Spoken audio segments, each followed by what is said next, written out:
ஓம் மகாதேவியை நமஹ. இன்னைக்கு நம்ம சௌந்தர்ய லஹரியோடைய ஸ்லோகம் 63 எப்படி பிரித்து படிக்கிறதுன்னு பார்க்கலாம். ஸ்லோகாக்கு போகலாம்.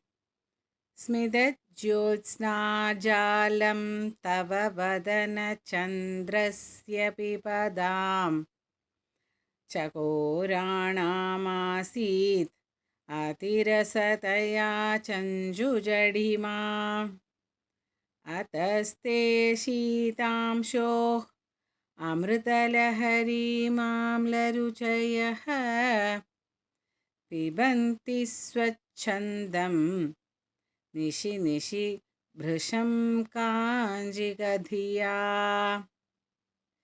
இதை மொள்ளமாக படிக்கலாம். ஸ்மித ஜோத்ஸ்னா ஜாலம் தவ வதன. இதன் முழு தொகுப்பிற்கு சேனலை சப்ஸ்கிரைப் செய்யவும். ஓம் மகாதேவியை நம.